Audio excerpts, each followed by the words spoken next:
Il faut d'abord planter le décor. Dans les faubourgs, des petites maisons entourées de petits jardins.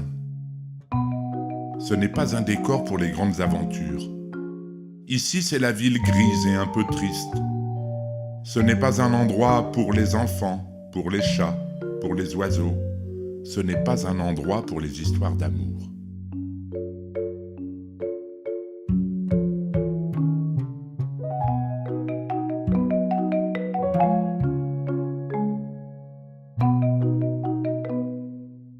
Pierre passe tout son temps dans le jardin.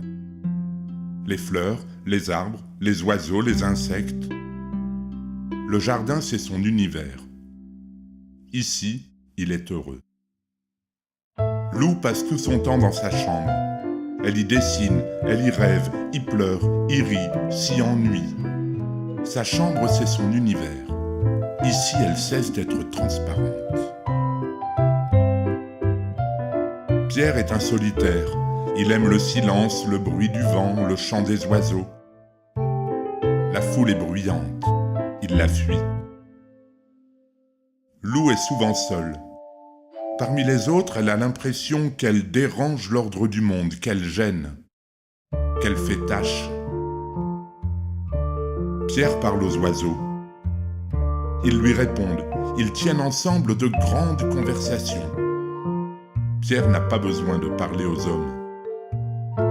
Lou dessine, tout le temps et plutôt bien. Elle ne montre ses dessins à personne. Là, dans le carton, habitent ses rêves, ses folies et ses espérances.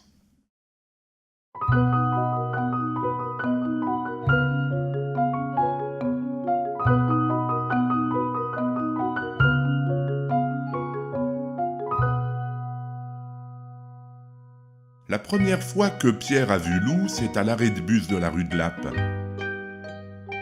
Le même jour, au même endroit, il a fait la connaissance d'un jeune frêne, sympathique, gracile et frêle. « Bonjour, frêne, dit Pierre. » Mais déjà, ce n'est plus l'arbre qui l'intéresse. Elle vient de descendre du bus, son carton à dessin sous le bras. Pierre a une étrange sensation dans la poitrine. Toutes les pensées de Pierre vont vers cette fille qui s'éloigne déjà dans la rue. C'est donc ça un coup de foudre, se dit le frêne en frissonnant. Pierre a décidé de la suivre. Il reste à bonne distance, il se cache derrière chaque réverbère, derrière chaque coin de mur. Il ne faudrait pas qu'elle se retourne et qu'elle le voie. Lou marche à pas pressés. Rentrer vite. Retrouver enfin son monde dans la sécurité de sa chambre. Là, dans la rue triste des faubourgs, elle est si mal à l'aise. Elle a l'impression d'être sous surveillance. Chez elle, enfin. La porte du jardin grince un peu, un grincement amical, rassurant et quotidien. Le chat l'accueille, le dos rond. Pierre est pétrifié. Elle habite à côté de chez lui. Pierre et Lou sont voisins.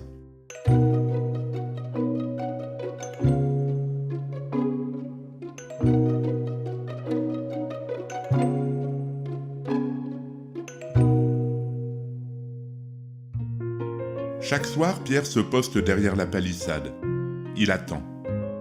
Lou rentre chez elle sans s'apercevoir qu'on l'observe. Il suffirait qu'elle lève la tête, mais Lou est dans ses rêves. Pierre aimerait savoir son prénom. Il pourrait alors le dire aux arbres, aux fleurs et aux insectes, le crier aux oiseaux. Mais pour le connaître, il faudrait le lui demander. Et les mots n'arrivent pas à franchir ses lèvres. « Bonjour » dit Pierre dans un effort extraordinaire. Mais le mot s'en mêle dans les branches du grand orme. Un coup de vent, le mot s'effiloche et disparaît. Lou n'a rien entendu. C'est la nuit. Bien à leur place dans le ciel, les étoiles scintillent. Pierre attend une étoile filante pour faire un vœu. Il a plus de patience que l'univers. Les étoiles brillent sagement, mais elles ne filent pas. Pas d'étoile filante, pas de vœu. Et si le cosmos se foutait des histoires d'amour ? Elle a filé dans un coin du ciel, là, juste au-dessus de la branche du grand orme. Elle tente de se cacher derrière le feuillage, mais Pierre a vu sa fulgurance. Alors, de toutes ses forces, de tout son cœur, de toute son âme, Il fait un vœu.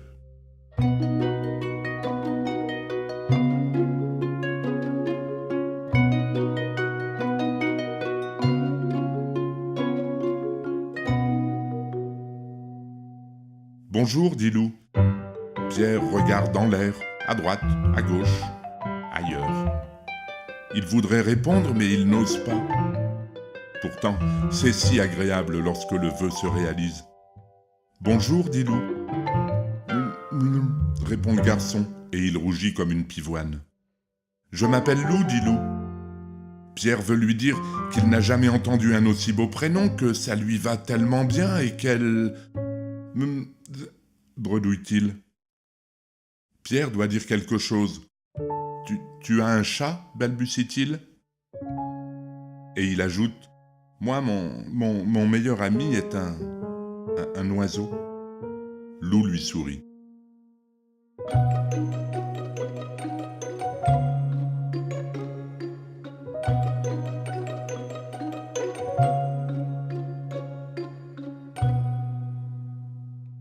Pierre et Lou se voient tous les jours. Lou a présenté le chat à Pierre, Pierre a présenté l'oiseau à Lou. Ensemble, ils ont présenté le chat à l'oiseau. Ils essayent de passer le plus de temps possible ensemble. Dans le jardin, Lou dessine pendant que Pierre parle aux oiseaux. Dans la chambre de Lou, Pierre regarde les nuages pendant que Lou dessine. Dans leur vie, tout est pareil, et en même temps, tout est différent. Pierre montre à Lou les choses du jardin. Elle n'avait jamais vu les fleurs, les arbres, les oiseaux, les insectes. Comment peut-on ne pas voir ce qu'on a sous les yeux ? Se demande Pierre. Lou essaye d'apprendre le dessin à Pierre. Il suffit de savoir regarder, dit-elle. Mais malgré sa bonne volonté, Pierre n'est pas un élève très doué. Comment peut-on ne pas voir ce qu'on a dans le cœur ? Se demande Lou. Qu'est-ce que Lou dessinerait si elle te voyait ? Demande Pierre à l'oiseau. Un phénix, bien sûr. En regardant s'envoler le moineau présomptueux, Pierre se rend compte qu'il ne cesse de penser à Lou. Est-ce que Pierre parle de moi aux oiseaux ? Demande Lou au chat. Le chat ne répond pas, il dort. Perdu dans ses pensées, Lou dévore la gomme rose au bout de son crayon. Elle se rend compte qu'elle ne cesse de penser à Pierre.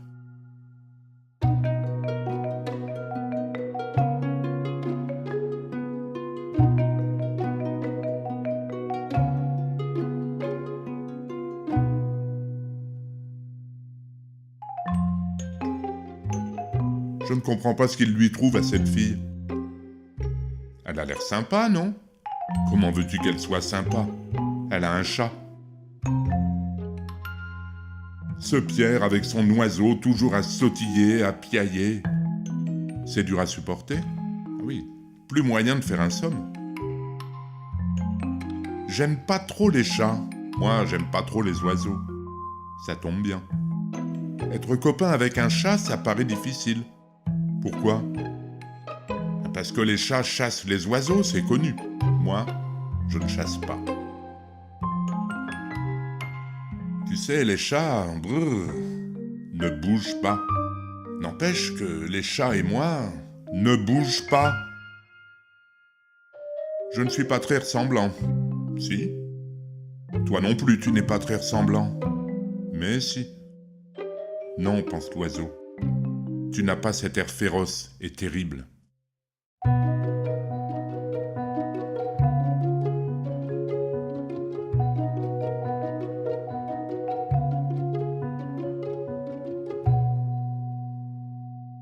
J'ai envie d'être tout le temps avec toi, dit Lou. J'ai envie d'être tout le temps avec toi, dit Pierre. Et puis ils se taisent. Le même silence les enveloppe doucement. Ensemble, ils sont heureux. Ces deux-là sont tellement semblables. Et pourtant, Pierre voit la vie en couleur, Lou la voit en noir et blanc. Surtout en noir. Pourquoi ne dessines-tu jamais de fleurs, de papillons, de choses gaies et colorées ? Demande Pierre à Lou. Lou ne répond pas. Elle n'a pas de mots pour décrire ses idées noires. Je connais un endroit où les idées noires s'envolent et disparaissent, dit Pierre. Il faudrait que nous y allions, dit Loup rêveusement. Partons, dit Pierre. Oui, partons, murmure Loup. Le voyage est long. Le train les berce doucement. Loup se laisse aller au sommeil. Elle s'abandonne sur l'épaule de Pierre. Il n'ose même plus respirer.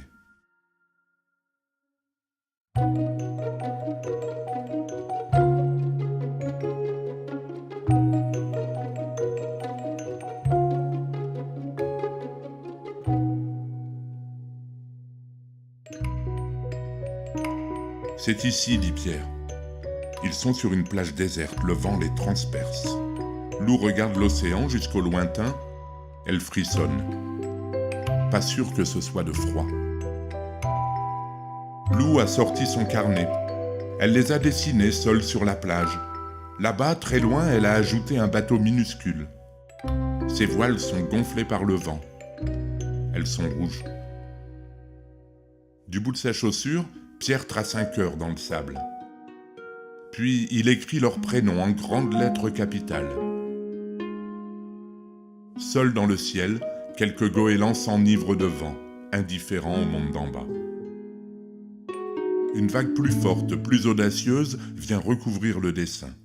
Et puis, mourante, elle se retire. Sur la plage, le sable est plat, lisse et brillant. C'est le soir.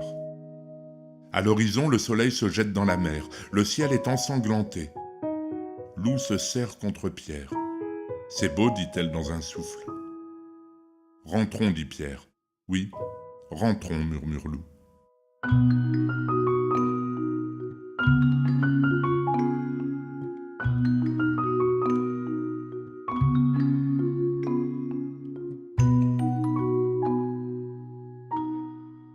« Tu te souviens du cœur sur la plage ?» demande Loup à Pierre.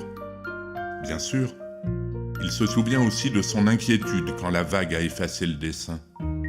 « Il faudrait que tu le dessines à nouveau et que tu marques nos prénoms. Mais cette fois-ci, il faudrait que rien ne puisse les effacer. » Pierre caresse le tronc du grand orme. Il lui montre la lame de son couteau et s'excuse à l'avance. L'arbre ne frémit pas, il est si grand et le couteau si petit. Pierre a gravé le cœur dans l'écorce. Ensuite, les deux prénoms, Pierre et Loup, pour toujours.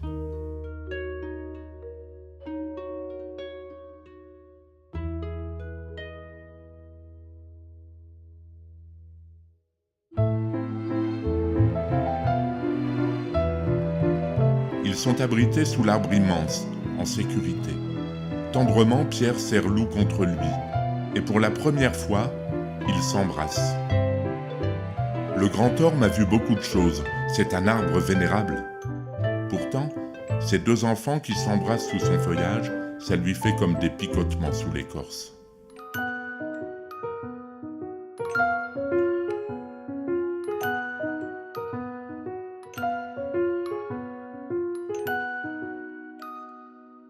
Alors, l'histoire est finie ? Non, elle commence. C'est fini, ça commence, jamais, toujours, oiseau et chat, c'est bien compliqué. L'oiseau ne dit rien. Il pense, non mon ami, c'est très simple. Dis, tu pourras m'apprendre à voler ? L'oiseau ne répond pas à la question, demande réflexion. Il sait maintenant qu'on ne connaît pas tous les possibles.